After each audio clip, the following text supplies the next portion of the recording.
Russia has recently hosted the 16th Brics Summit, bringing together representatives from 36 nations. Among the prominent attendees are China's President Xi Jinping, India's Prime Minister Narendra Modi, the Egyptian President, and the South African President. However, notable absentees include Brazil's President Lula, who canceled his trip due to medical issues, and Serbia's President Vučić, who had a prior engagement with the Polish president. Despite these absences, the summit is still a major gathering of political leaders. Interestingly, some attendees seem to have gone out of their way to miss it. Before this year, Brics only included 5 nations, but in 2024, the group has expanded to include 36 countries. According to Russia, this reflects the growing importance of a multipolar world and Russia's support from a broader global community. The member nations participating in Brics now represent more than half of the world's population. In today's discussion, we'll dive into the origins of Brics, the attention it's garnering, and its actual mission and goals. Brics started in 2001, a time when both Russia and China had relatively small economies that were largely underrepresented in the global GDP. Back then, these countries were struggling, but their potential was undeniable.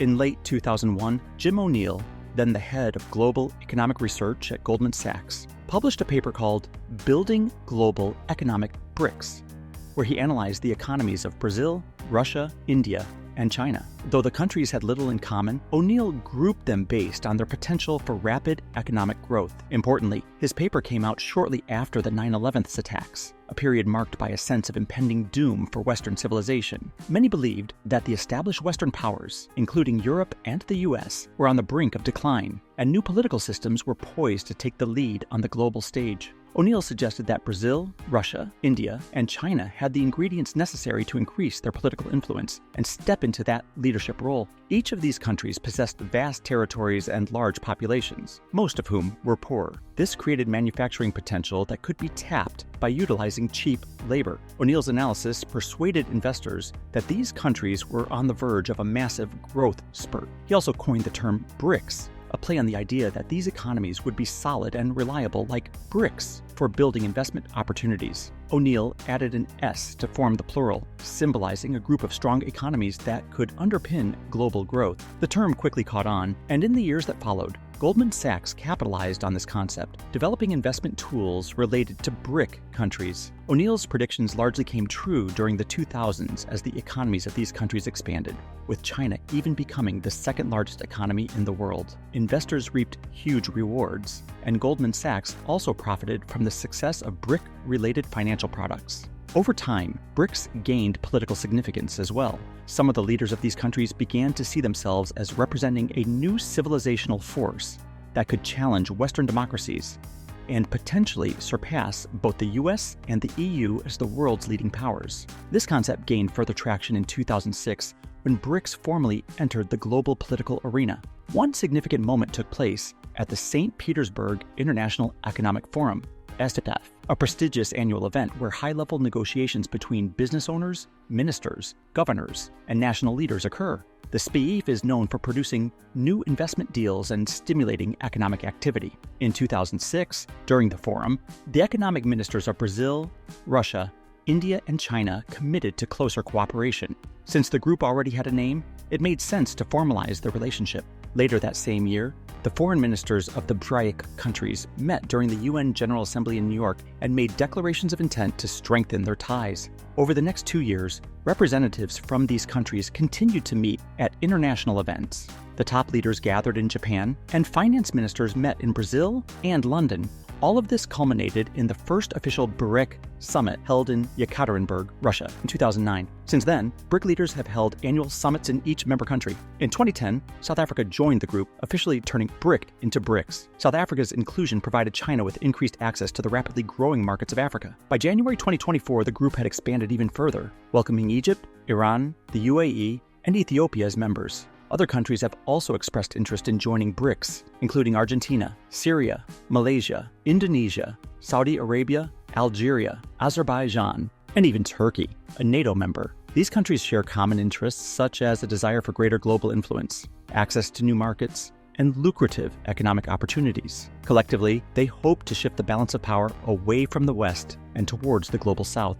While Brics has now held 16 summits, it remains more of a discussion forum than a formal organization with permanent institutions. Any decisions made by Brics must be unanimous, and none of the member states are willing to sacrifice sovereignty for a broader integration project. The only significant collaborative effort to emerge from Brics so far is the New Development Bank, NDB, which was created as an alternative to institutions like the IMF and World Bank. The NDB has been operational for over a decade, financing infrastructure projects in member countries. One topic that comes up at nearly every NDB meeting is the idea of using national currencies for trade within Brics as part of an effort to reduce reliance on the US dollar, a concept known as de-dollarization. However, despite these discussions, no substantial steps toward de-dollarization have been taken. This is because, while Brics countries share some common interests, their economic ties are much stronger with Western nations, which they rely on for investment, export markets, and technology. In fact, some Brics countries like Brazil and Russia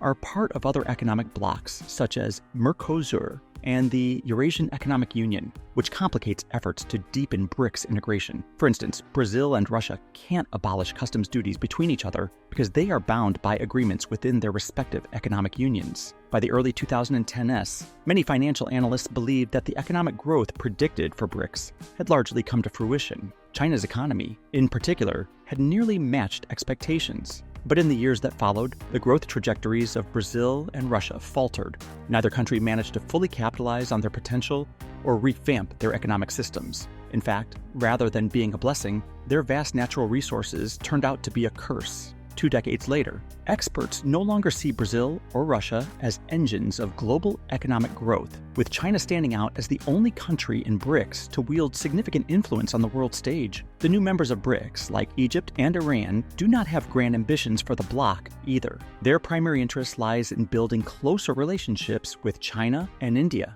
Their aspirations are more symbolic than practical. Even when Brics was made up of just 4 countries, the summit declarations tended to be broad and vague, addressing issues like the global economy, climate change, and terrorism without making any specific commitments. As of 2024, Brics seems more focused on expanding its membership than setting concrete goals.